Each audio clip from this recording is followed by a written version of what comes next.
ratings are in, and now it's 2 weeks in a row since the implement of the Big Data Plus panel ratings. The NXT has increased. Welcome back, guys, to Fog Wrestling. Yes, the NXT numbers are in. Yes, they're up on last week's, and yes, they're up on the week from a fortnight ago. Now, when these Big Data Plus panel ratings came in, a lot of people said, oh, these ratings are targeting WWE, they're going to give them lower ratings, they're targeting wrestling in general, it's not fair, blah, blah, blah, wrestling's going to come out and be the victim of this. But we've seen now with Collision, who have had 2 weeks of growth since the Big Data Plus panel came in, and now NXT, we've seen, has had 2 weeks of growth. So SmackDown is the only show that has declined. SmackDown is the only show that is going downwards since this rating was implemented. So I don't think it is a rating that attacks wrestling. I don't think it's a rating that attacks SmackDown. I think it's a rating that gives you a more accurate reading of the viewership levels, and it just appears that the viewership levels on SmackDown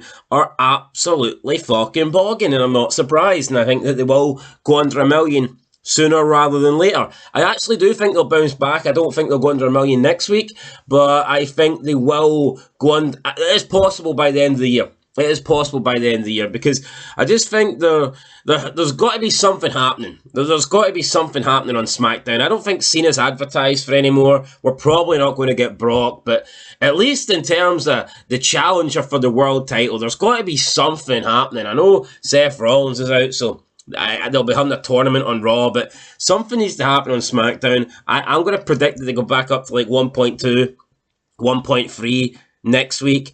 But I think by the end of the year, we could certainly see them go under 1 million. But anyway, let's talk about NXT, and let's talk about what they are doing. So, this week, NXT for the 14th of October edition on the CW network, NXT did 690,000 viewers, which is not bad. It's up 10% on last week's show, which did 625,000. It's up 5% on the trailing 4 weeks, which did 660,000. And the key demo, 18 to 49 demographic, did a 0.112, which is the same as last week's, and slightly down 14% over the trailing 4 weeks. So viewership is up, but the key demo is slightly down, and that's 690,000 rating. I mean, it's probably about average. It's probably slightly above average. At the start of the year, they were doing a lot better than that. They were like in the 800k, high 700k territory. But you can see since we got into like April, since WrestleMania season finished, it's been mid 600. But high 600, mid 600 has been the average. Yeah, they've broke into the 700k, and they've had a few that are towards the bottom of the 600k, and there's a few times they've dropped under 600k. But on average, I would say they're probably, for the year, if you take away like the first few months when they were doing pretty good, they're averaging around mid 600, about 670. So this is probably slightly up on what we've seen NXT do. I mean, what was on the show? Not a lot from what I can recall. We did have a bunch of women, which we get every single week, let's be honest. They invited some women over from TNA, and they had a battle royal to determine the number one contender for the NXT Women's Championship at Halloween Havoc. The match was won by Tatum Paxley. I actually don't mind Tatum Paxley. I think she's alright. Paxley, call her what you want. She's like that wee, hot emo goth chick. I think that she's okay. I think there's potential with her, but I mean, I say potential. No one's got potential, because as soon as you got to the main roster, you just get fucking ruined. Not that I'm saying everyone in NXT is great. I'm not saying that at all. But we've just seen that it doesn't matter. See, as soon as you got to Raw or SmackDown, doesn't matter whether you come from NXT, doesn't matter whether you come from TNA or AEW, doesn't matter whether you come from Mexico, doesn't matter whether you come from Japan. It doesn't matter if you just came off the fucking streets and you're wrestling your first ever match. You go absolutely nowhere. And we've seen with WWE, they literally want to take like years. Honestly, with every wrestler, they take about at least half a decade to try and transition someone into like a star into a top guy. It's like, look at fucking Brock Lesnar. Was smashing it in OVW. They brought him up to the main roster. 5 months later, he's the WWE champion. And I get it, Brock Lesnar, he's not a great example because he's the beast, he's not normal. He's a one-in-a-lifetime athlete. But even if you look at guys like Batista, Randy Orton, John Cena, guys like that, if you even look at like a Bobby Lashley, how quickly he came up.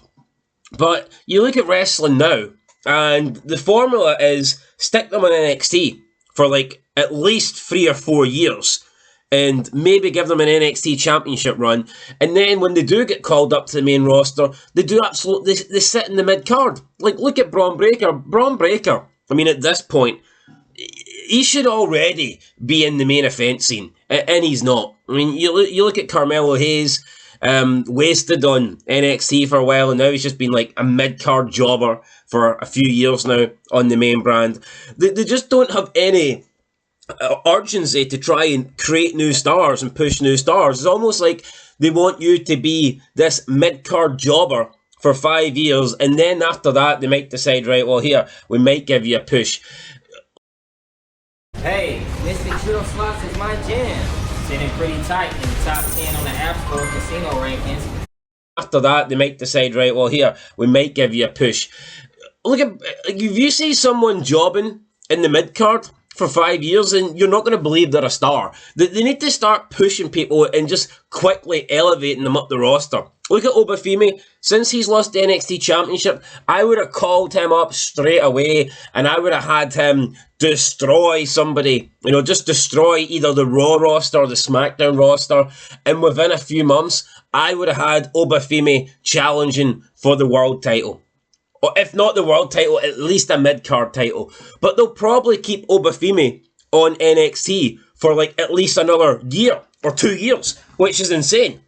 Like, same with Trick Williams. He's already been the NXT champion twice. Why is he still there? Why is he wasting his time? You should call him up to the main roster. But WWE don't seem to do this. They just want to, they just want everybody to be in this like mid-card status. They don't create new stars. See if Brock Lesnar came up.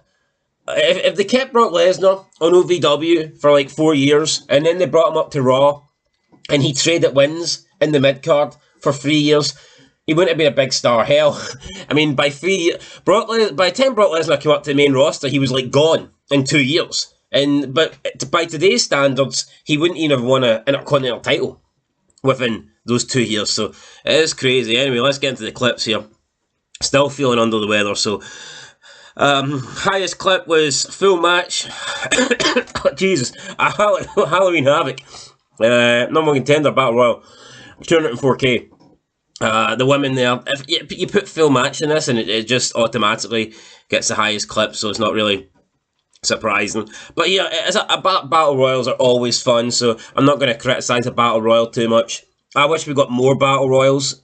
I'm not saying we should get them every single week, but I think we should get them more often than we do.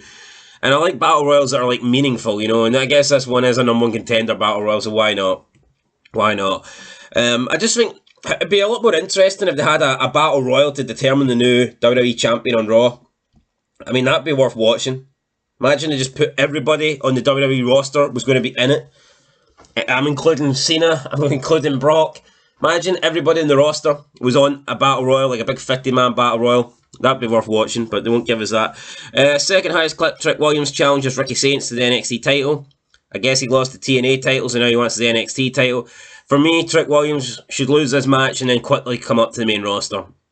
That's what I would do. Josh Briggs, third place, crushes Matt Cardona in a statement win, 73k. Matt Cardona talks a good game about how he's reinvented his career. He's done great. He's the indie god. You're jobbing it on the development brand.